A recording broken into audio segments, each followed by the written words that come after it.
مظاہرے میں کون جیتا اور کون ہارا؟ السلام علیکم سر. آگے پہلی بات تو یہ ہے کہ اور آگے آ جائیں. میں جماعت احمدیہ کا آدمی نہیں ہوں. آپ نے جو سلام مشتاق کہا تھا اسی کو مجھے پتہ لگ جائے گا. کیونکہ میں صدیقی صاحب کا دوست ہوں اس لیے احمدی نہیں. خیر بات اچھی وجہ بتائی آپ نے. آپ گجرات کے ہیں پیچھے سے؟ جی سر. گجرات کے ہیں؟ نہیں، راول پنڈی کا ہوں. راول پنڈی کے. جی. نام میرا راجہ محمد. کس علاقے کے؟ راول پنڈی. نہیں، شہر کے، گاؤں کے؟ شہر کا. اچھا جی. تو صدیقی صاحب میرے دوست ہیں، ان سے اکثر بیٹھتا رہتا ہوں، باتیں ہوتی رہتی ہیں. جی جی سنائیے. تو ٹی وی پہ بھی آپ کا پروگرام آتا رہتا ہے. جی. یہ دلی خواہش تھی کہ آپ سے ملاقات کروں. ٹھیک ہے. تو وہ آپ کا پروگرام بھی آ جائے گا اب. جی. اچھا، تو تھوڑا سا قصہ سناتا ہوں کہ میں نے چھٹی کی اپلائی کی تھی. اچھا. میں ایک فرم ہے وہاں پہ، ایک فورمین کافی عرصے سے. کس چیز میں؟ وہ پینٹنگ کی کمپنی ہے ایک. اچھا. مجھے تقریباً 25-26 سال یہاں پہ ہو گئے. تو وہ مجھے چھٹی تو نہیں دے رہے تھے. ٹھیک. تو میں نے آنا ضروری تھا. ٹھیک. انہوں نے بولا بھائی شام کو بھی آج کام ہوگا اور صبح بھی کام ہوگا. ٹھیک ہے. میں نے کہا ٹھیک ہے، مگر میں نے نصیر صاحب سے وعدہ کیا تھا کہ میں سرکار سے ملوں گا. جی. وہ آج بات یہ ہوئی ہے کہ ان کی مشینیں خراب ہو گئی. میں لوگوں کو ذرا بتانا چاہتا ہوں کہ میری دل میں خواہش تھی کہ ملاقات کروں گا. مشینیں خراب ہوں گی. انہوں نے کہا کہ آج بھی کام نہیں ہوگا، سیٹرڈے بھی نہیں ہوگا، سنڈے ہوگا، منڈے کو کام ہوگا. شکر ہے. تو اللہ تعالیٰ نے مہربانی کیا، آپ سے ملاقات ہو گیا. سر میں ایک عرض کرنا چاہتا ہوں، یہ بھائی بھی بیٹھے ہیں، اگر میں کوئی غلط بات کروں تو محسوس نہ کرنا، اپنے نالج کے مطابق بات ہوتی ہے. بات یہ سر کہ اور آگے آ جائیں. احمدی جماعت کی تبلیغ یہ یورپ میں ہو رہی ہے، آگے پیچھے ہو رہی ہے، مگر یہ لوگ پاکستان سے کیوں آ رہے ہیں؟ کون لوگ؟ یہ احمدی جو ہیں. یہ پاکستان میں مقابلہ کرنا چاہیے. پاکستانیوں سے پوچھیں، پاکستانی حکومت سے پوچھیں، پاکستان کے مولویوں سے پوچھیں، پاکستان کے منصفوں سے پوچھیں، جن کے نزدیک، آپ کی عدالت عالیہ کے نزدیک، سر اگر کوئی احمدی کلمہ پڑھتا ہے تو ایک ایسا جرم ہے کہ اس کے نتیجے میں اسے پھانسی پہ لٹکا دینا چاہیے اور اس کے خلاف 295(c) کا مقدمہ قائم ہونا چاہیے. جہاں جس ملک میں یہ حالات ہوں وہاں سے ہجرت کرنے کا حق ہے کہ نہیں؟ ان کو حق ہے سر، مگر اس کا کوئی الٹرنیٹو نہیں ہے. کسی جگہ پہ اس چیز کی اپیل کی جائے. یہ اگر پھانسی پہ لگاتے ہیں تو ان کو لگائیں نا جو یہاں پہ ہالینڈ میں رہتے ہیں. یہ لوگ خدا کو گالی نکالتے ہیں. ہالینڈ میں جب یہ لوگ پاکستان جاتے ہیں، پاؤں کے نیچے ہاتھ رکھے جاتے ہیں، سر پہ اٹھایا جاتا ہے، بڑے بڑے اچھے. ان لوگوں کو جو ان کے متعلق آپ کہتے ہیں کہ خدا کے دشمن ہیں، ان کو تو سر آنکھوں پہ بٹھاتے ہیں. Why after what is the reason? I mean اس لیے کہ ان کے رزق کی طرف نظر ہے. جی. بھکاری کا ہاتھ جو ہے وہ فیصلہ نہیں کیا کرتا. مغربی قومیں ہوں، امریکہ ہو، جو بھی ہیں، ان سب کے سامنے یہ جھک جاتے ہیں. اس لیے کہ عبادت یہ اپنے نفس کی کر رہے ہیں آج کل. سر اب آپ بڑے سمجھدار آدمی معلوم ہوتے ہیں مجھے باتوں سے کی طرف سے، اور خدا کرے کہ میرا یہ حسن ظن سچا ہو. آمین. آپ نے اپنے گرد و پیش جو دیکھا ہے لوگوں کو، سر وہ اللہ کی عبادت کرتے ہیں یا اپنے نفس کی کرتے ہیں؟ نفس کی سر. نفس کی. اپنے نفس کی خاطر گدھے کو بھی باپ بنا لیں گے. جب مقصد پورا ہو گیا تو باپ کو بھی گدھا کہہ دیں گے. یہ قومی کردار بن گیا ہے. اور حکومت ہو یا اپوزیشن ہو، دونوں ہی مشرک ہو چکے ہیں. آپ دیکھیں کہ جب بھی کوئی حکومت پہ آتا ہے تو داتا دربار جا کر حاضری دیتا ہے، اور وہ جو فوت شدہ ایک انسان ہے اس سے وہ مرادیں مانگتے ہیں. یہ کس لیے؟ اس لیے نہیں کہ وہ دیندار واقعتاً ان کا احترام کر رہے ہیں، دنیا کو خریدنے کے لیے. بالکل صحیح ہے. بے نظیر ہو یا نواز شریف ہوں، دونوں دربار میں جا کر جو سجدہ کرتے ہیں تو اپنے نفس کو سجدہ کرتے ہیں. عوام الناس کو پاگل بنانے کے لیے. اور ان کو وہاں سے کچھ نہیں ملتا، نہ مل سکتا ہے. تو جس قوم کا یہ حال ہو کہ اندر سے مشرک ہو گئی ہو، اس سے کیا خیر کی امید ہے؟ ان کا ملا اتنا بدنصیب ہے کہ اسلام کو آئے دن ہر جگہ، گلی میں، ہر موڑ پہ، ہر گھر میں خطرہ ہے، بلکہ ہر خطرہ اسلام کو کھائے جا رہا ہے. نہ دین باقی، نہ انصاف باقی، نہ سچائی باقی، نہ بچوں کا احترام باقی، نہ بڑوں کا احترام باقی. جہاں بچے بکتے ہوں، جہاں بچے اغوا ہوں اور اگر کوئی پیسے نہ دے تو ان معصوم بچوں کی لاشیں بوریوں میں بھر کے بھیجی جاتی ہوں. جی. جہاں جب چاہے کوئی موٹر سوار جس کو چاہے قتل کر کے نکل جائے. ٹھیک. جہاں ڈاکے عام ہوں، جہاں چوری روزمرہ کا دستور بن جائے، کسی کو کوئی امن نصیب نہ ہو، وہاں ان کے نزدیک اللہ کے فضل کے ساتھ اسلام قائم ہے اور بڑا اسلام کا بول بالا ہو رہا ہے. اور جن بستیوں میں جہاں جماعت احمدیہ واقعتاً نیکی کی علمبردار ہے، سچائی کی تعلیم دیتے ہیں، نمازیں پڑھتے، عبادت کرتے، اللہ کے سوا کسی کو شریک نہیں ٹھہراتے، وہ ان کو سب سے زیادہ ظالم اور سفاک دکھائی دے رہے ہیں. جب نظریں بھینگی ہو جائیں، جب دکھائی دینا بند ہو جائے یا غلط دکھائی دے، تو ایسی قوم کو آپ کیسے ہدایت دیں گے؟ دیکھیں، جب سے انہوں نے پاکستان میں جماعت احمدیہ کے خلاف فیصلہ کیا ہے، اس دن سے آج تک کی تاریخ دیکھ لیں، ان کا ہر قدم کس طرف اٹھ رہا ہے. اب ایک نظر دوڑائیں، آپ کا دل فیصلہ کرے گا.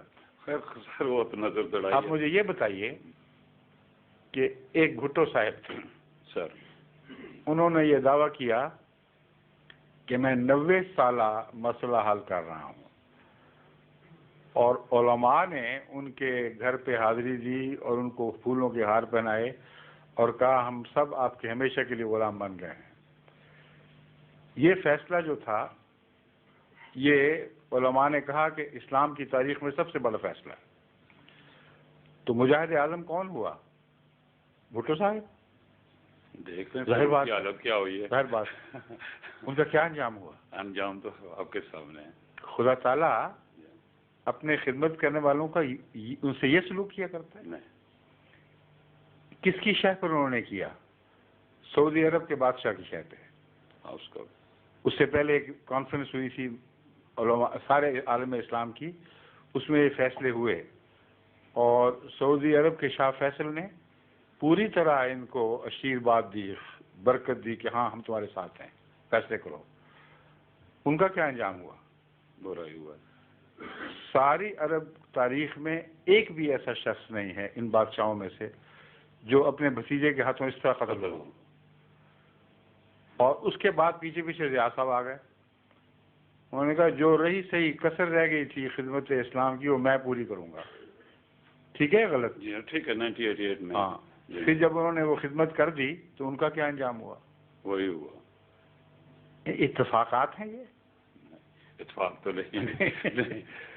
اتفاق تو ہو نہیں سکتے. اوپر چلے تو یہ اتفاق تو نہیں ہے. اوپر چلے ان لوگوں کا انجام جنہوں نے مولویوں کی دانش میں اس دور میں اسلام کی سب سے بڑی خدمت کی، ان کا یہ انجام ہوا. اب جو مباہلہ ہوا ہے، پہلے مباہلے سے بھاگ گئے تھے کہ ہم اکٹھے ایک جگہ نہیں ہو، تم سعودی عرب آؤ، وہاں پاکستان آؤ، اس طرح یہ پیچھا چھڑا رہے تھے.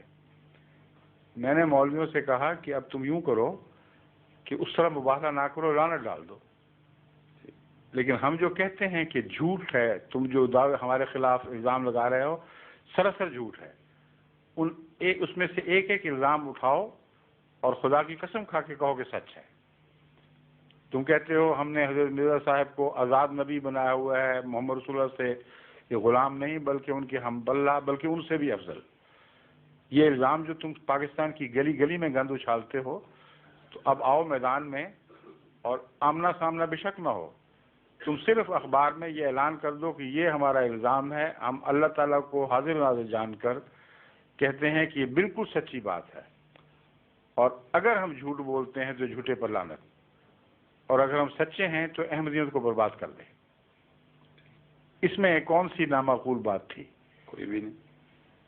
اس سے بھی بھاگنے شروع ہوئے اور بہانے بنا کے ہاں ہم مباہلہ قبول کرتے ہیں، مگر جب میں کہتا تھا بتاؤ وہ کون کون سی باتیں ہیں جن کو تم سچا کہتے ہو، ان کا نام لے کر انکار کرو، تو سب بھاگ جاتے تھے. پھر میں نے ان کو کہا کہ اچھا اب یہ ہے تو یہی صحیح. اب ہماری طرف سے یک طرفہ لعنت شروع ہو چکی ہے.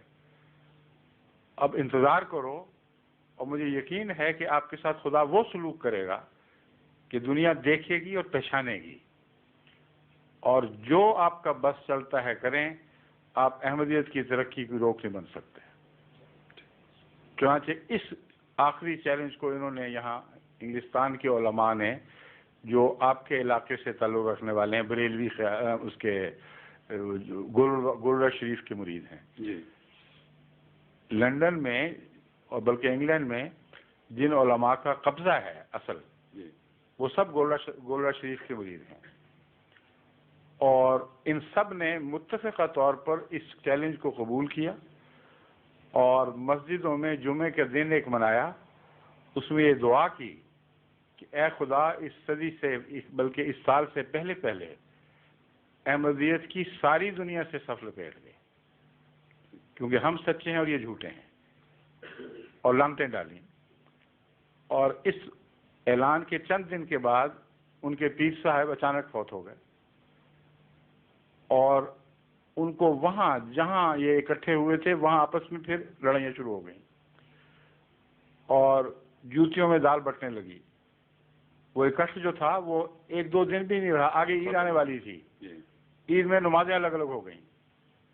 تو میں نے یہی دعا کروائی تھی جماعت کو کہہ کے کہ اے خدا مزقہم کل ممزق وساحقہم تسحیقا، اگر ہم سچے ہیں اور یہ جھوٹے ہیں تو ان کو ٹکڑے ٹکڑے کر دے۔ ٹکڑے ٹکڑے ہونے شروع ہوئے، پاکستان میں بھی ان کا اتحاد ٹوٹ گیا، ٹکڑے ٹکڑے ہوئے، شیعہ سنی کے فساد اتنے بڑے کہ ایک دن آج نظر نہیں آتا اخبار جس میں کسی کا قتل نہ ہوا مذہبی نقطہ نظر سے۔ اور وہ جنہوں نے ہمارے خلاف اکٹھ کیا تھا اب ایک دوسرے کے گردن کاٹنے لگے ہیں۔ اور جو نہایت دردناک واقعہ ہوا ہے حج کے موقع پر، اس کا پہلے تو مجھ سے جب پوچھا گیا تھا تو میں نے کہا کہ جب تک مجھے یقین نہ ہو کہ یہ مباہلے کے نتیجے میں ہے، محض ایک آفت کو مباہلے کا نتیجہ قرار دینا جائز نہیں ہے۔ یہ میں نے پہلا اعلان کیا۔ لیکن بعد میں جب وہاں سے خبریں ملیں اور حج کرنے والے احمدی واپس لوٹے ہیں تو اب مجھے ایک ذرہ بھی شک نہیں رہا کہ اللہ تعالیٰ نے یہ مباہلے کی قبولیت کا نشان دکھایا۔ سر میں ادھر ایک چھوٹی سی عرض کروں جی، ڈونٹ مائنڈ، جی، باتیں ہو رہی ہیں تو بات کرنی چاہیے دل کو تسلی کے لیے۔ اچھا سر، بات یہ جب مباہلہ ہوتا ہے، دعا مانگی جاتی ہے، تو یہ ان غریبوں پہ تو نہیں ہونا چاہیے، ان پہ پڑھنا چاہیے جو جھوٹ بول کر لوگوں کو گمراہ کر رہے ہیں۔ میں آتا ہوں اس طرف ابھی سر، اس کا جواب الگ ہے، بعد میں دوں گا۔ Right sir. ساری قوم کو مباہلے کی دعوت تھی سر، لیکن آپ شاید یہ بات بھول جاتے ہیں کہ علماء جب گمراہ کرتے ہیں تو ظلم کرنے والے عوام ہوتے ہیں، ان کے پیچھے لگ کر گھر جلانے والے عوام ہوتے ہیں، ان پڑھ عوام، غریب لوگ، اور سیاست میں بھی یہی ہو رہا ہے ایگزیکٹلی ہر جگہ۔ تو جو جن کے ذریعے یہ ظلم کرتے ہیں وہ کس طرح سزا سے بچ سکتے ہیں؟ جب بھی فساد کی طرف ان کو بلایا جائے وہ لبیک کہہ کے آگے آ جاتے ہیں، جب ان کو نماز کی طرف بلایا جائے تو منہ پھیر کے دوسری طرف چلے جاتے ہیں۔ تو یہ خیال کہ عوام الناس معصوم ہیں یہ درست نہیں ہے۔ روزمرہ جو ظلم ہو رہے ہیں پاکستان میں، ان میں عوام الناس ملوث ہیں۔ صرف طاقت کی بات ہے، جس کو جب طاقت ملے وہ ظلم کرتا ہے، تو اللہ تعالیٰ ناانصافی نہیں کیا کرتا۔ اب سنیے حج والا قصہ۔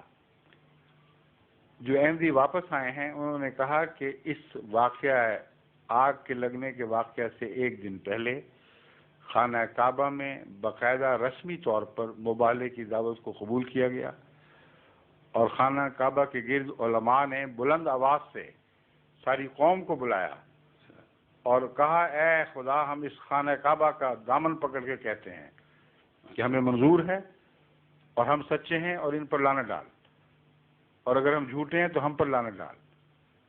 اور دوسرے دن وہاں ایسی آفت پڑی ہے بہت بڑی کہ کوہرام پڑ گیا۔ پہلے کہتے تھے 300 کے قریب، اب 500 لاشیں تو بے پہچانی پڑی ہوئی ہیں ان کے لاش خانوں میں۔ اور جو واقعہ آنکھوں دیکھا لوگوں نے بتایا ہے وہ تو عذاب الہی کے سوا اور کچھ بھی نہیں۔ اس وقت بھی لوگ عذاب الہی کہہ کر شور مچا رہے تھے۔ جو آگ لگی ہے آج تک سمجھ نہیں آئی کہ کس طرح اچانک ایسی خوفناک آگ جو اتنا جلدی گھیر لے لوگوں کو کہ نکل ہی نہ سکیں، اور پہاڑیوں پر چڑھے ہیں. چونکہ حکومت نے فوری طور پر جو بھیجے اپنے سپاہی، انہوں نے کہا کہ ان کو لے کر پہاڑیوں کی طرف چڑھ جاؤ، اور وہ پہاڑیوں میں ان کے پیچھے آگ چلی ہے. درست. اور کچھ چڑھتے چڑھتے جل کے مرے ہیں، اور کچھ ڈر کے مارے جب دوڑے ہیں تو گر گر کے جانے دیے ہیں. کچھ لے گئے پاؤں کے نیچے. ایک قیامت برپا تھی، اور ریکارڈڈ ہے یہ بات. اس سے ایک دن پہلے خانہ کعبہ کا دامن پکڑ کر ان لوگوں نے کہا تھا کہ اے خدا، ہم اصرار کرتے ہیں کہ یہ لوگ جھوٹے اور ہمارے سارے الزام سچے ہیں، اس لیے آج تو فیصلہ کر دے. تو اس کے دوسرے دن فیصلہ ہونا جو عید کے ساتھ ملا ہوا دن تھا. مگر سر جو میڈیا ہے کیوں خاموش ہے اس بات پر؟ کون؟ میڈیا جو ہے، اخبارات وغیرہ، میڈیا تو کیوں خاموش ہے؟ اگر میڈیا تو بدیانتی بات ہوئی ہے، آپ کا میڈیا تو بدیانتی میں مشہور ہے، اس نے اچھی باتوں میں ہمیشہ خاموش رہنا ہے. ٹھیک. اب کس میڈیا کی بات کر رہے ہیں؟ پاکستان میڈیا کی؟ نہیں صاحب کی ہے، سعودی عرب وغیرہ جتنی بھی مسلم جو ان کے خلاف جاتا ہے اس کو کیوں اچھالیں گے؟ یہ بات تو ایسی ہے جس کو انہوں نے ہر طرح سے دبانے کی کوشش کی ہے. ٹھیک. اور رفتہ رفتہ آہستہ آہستہ یہ چیزیں کھل کر سامنے آ رہی ہیں. میں نے آدمیوں کو مقرر کر دیا ہے کہ پورے حقائق تسلی کے ساتھ، گواہیوں کے ساتھ اکٹھے کریں. اس لیے نہیں کہ اس بات سے کوئی خوشی پہنچتی ہے ہمیں، اس لیے کہ اللہ تعالیٰ کی ایک پکڑ اگر لعنت ڈالنے کے نتیجے میں آئے تو یہ خدا کا فیصلہ ہے جو ہمارے پاس امانت ہے. لازم ہے کہ ہم دنیا کو بتائیں. اور ضیاب ہی کس طرح جلا تھا؟ جل کے مرا تھا. جل کے جی بالکل. تو یہ آگ کا معاملہ آگے چل نکلا ہے اب، اور بہت سے ایسے واقعات نظر آ رہے ہیں جس سے معلوم ہوتا ہے کہ ان پر آگ کا عذاب ڈالا جائے گا. اور قرآن کریم سے بھی پتہ چلتا ہے کہ یہ مقدر تھا. مگر اس تفصیلی بحث میں اس وقت نہیں میں جانا چاہتا. آپ کو میں مختصر اب یہی بتا رہا ہوں کہ احمدیت اللہ تعالیٰ کی فضل سے سچی ہے، اور جس جماعت نے اپنے سب کچھ اپنا داؤ میں ڈال دیا ہو اور اقرار کیا ہو کھلم کھلا کہ اے اللہ اگر ہم جھوٹے ہیں اور یہ سچے ہیں تو ہمیں برباد کر دے، ان کے ساتھ خدا کے یہ سلوک کہ اس اقرار کے بعد دن بدن تیزی سے آگے بڑھنے لگے، اور دشمنوں کے لیے ناکامی اور ہلاکت اور رونا پیٹنا ہو، تو کیسے کوئی مان سکتا ہے کہ خدا ان کے ساتھ ہے، ہمارے ساتھ نہیں ہے؟ سر آپ کی جو نشریات ہیں اس میں یہ چیز تو آنی چاہیے نا، ہوئی ہے بھائی مبالغہ ادھر ہوا ہے خانہ کعبہ میں، اور اس کے بعد اس میں اس کا رزلٹ یہ بالکل آتی ہے. اب یہ جو بات میں کر رہا ہوں نشریاتی میں تو آئے گی سر. اس سے پہلے میں آپ کو بتایا نا، جب پہلی دفعہ مجھ سے ایم ٹی اے پر یہ سوال ہوا سر تو میں نے پسند نہیں کیا. میں نے کہا دیکھیں جو تکلیف ہے وہ سب کے لیے برابر تکلیف ہے. اپنے مسلمان بھائیوں بہنوں کے خواہ وہ کیسے بھی ہوں، ان کو جو تکلیف پہنچی ہے مجھے تو اس سے تکلیف ہے.